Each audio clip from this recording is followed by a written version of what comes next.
Hi, Tina. Hi, Lynn. How are you? I'm a little nervous. I'm a first-time call. Virgin! I should hope so. I'm only 15. Oh, well, I didn't mean it in your private life. I don't deal in people's business. It's true, but I mean, I cannot imagine, like, being 8 or 9 years old, and you turn on in this Donahue in a dress. I wonder if his pal Vladimir Posner on CNBC, knows that Phil wore I saw this big bus ad. It says CNBC, I forget what the wording is, but it's Phil Donahue, Vladimir Posner, John McLaughlin, and Dick Cavett. What do they all have in common? 4 white men.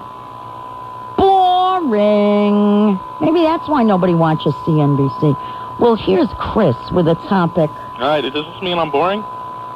No, but you know what I mean. It's like, hooray, you've got 4 white men on CNBC. All right, hi, Lynn. Hi.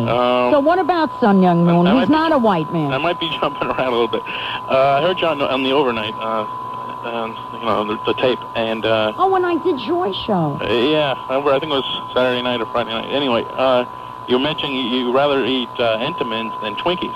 Oh, yeah. I just wanted you to know that they are owned by the Moonies. No, they're not. Yes, they are. No, I don't think that's true. I think that's one of those Michigasses. Really? I think that's, this is what I hear. That's why I try not to buy the product. No, I don't think that's true. I know Entenmann sold it, but I think that isn't true. I may be wrong, but there are certain stories. The owners are involved with the Moonies somehow. Well, I wouldn't stop eating Entenmann's if Sun Young Moon was in the kitchen mixing up the batter. Lynn, what's going on? I mean, I have ethics, but ethics stop at good cake. Okay. I wanted to ask you if you know what's going on with Bob Dylan. I see these advertisements now for Bob Dylan benefit.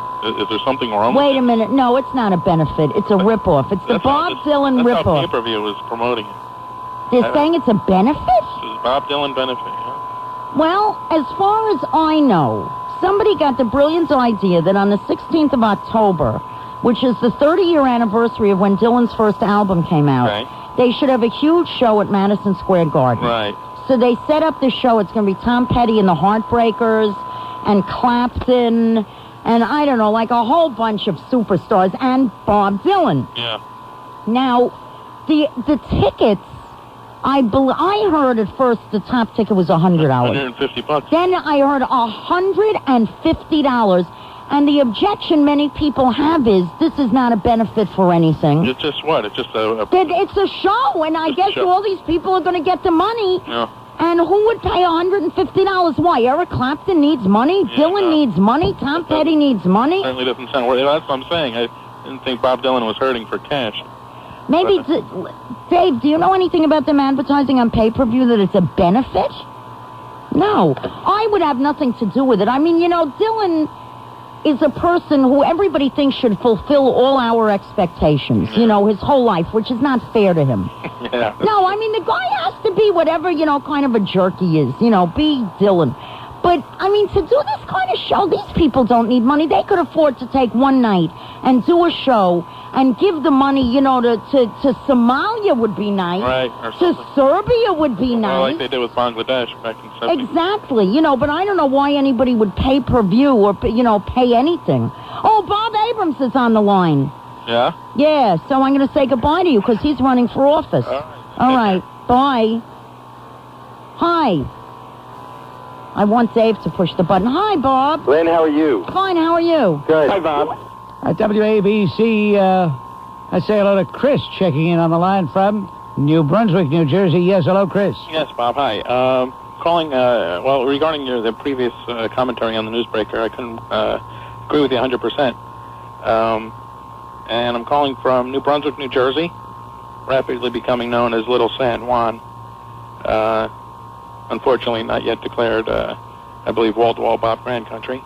Oh, New Brunswick was declared wall-to-wall Bob Grant country on November 7th, 1972. It was? That's right. Oh, okay. Well, it doesn't look like your politics are holding up in this area. Yeah, Dr. Al Richmond went over there to read a proclamation along with Commissioner Henry Vitiello. They stood on the steps of City Hall and they read the proclamation. Of course, that was 1972. Things have changed. Things could have changed, but the proclamation has not been rescinded. Great. I've seen Original Denny on TV recently a lot. Yes. He seems to be sympathetic towards his attackers. Kind of almost explains away what happened that day. Well, Reginald Denny is an unusual man because he never seemed to speak with any rancor, any bitterness. Right. It's amazing that he could have endured, number one, that he physically survived, and number two, that he doesn't seem to bear the emotional scars. So he's better off. But those savages that did that to him, if there's any justice, they would get the book thrown at him. Yeah, well, I'd like to see him be more aggressive as far as going after them, but I don't know if he's... Well, they got that protective melanin, and when you have that in the year 1993 in America, you've got it all. Yeah, I know you've gotten calls on this TV show, Living Color, before. Last night, 8 o'clock, they started the show with a music video parody song, Achy Breaky Heart. They changed the title to Achy Breaky Head and had a parody of Reginald Denny singing this song, references to getting hit in the head with a brick, and it was supposed to be hilarious. You know, he fell down and everything, and I just was very offended by the whole thing, and obviously, I mean, there's nothing I personally can do about it. If there were a show that was a white counterpart, and they did a parody of that skunk, that lawbreaker, that Rodney King. Right. You can bet your bottom dollar there'd be a hue and cry today. Right, well, this is a black-produced TV show, and I just wonder how they get away with it. They get away with it because there aren't enough people of non-color. You know, they like to say people of color. There are not enough people of non-color who raise a stink. They just sit around. They're afraid of their own shadows, Chris. That's why. Thank you for the call. Can I do the Mario salute before you let me go? Why not? Great. Mario, Azendame, Duze Brovenino Svachim. And he is. I'm Irish-American, so I don't know if I got the accent. Happy St. Patrick's Day. Thanks. Hey, fellow breakfast lovers. Cliff here at the International House of Pancakes.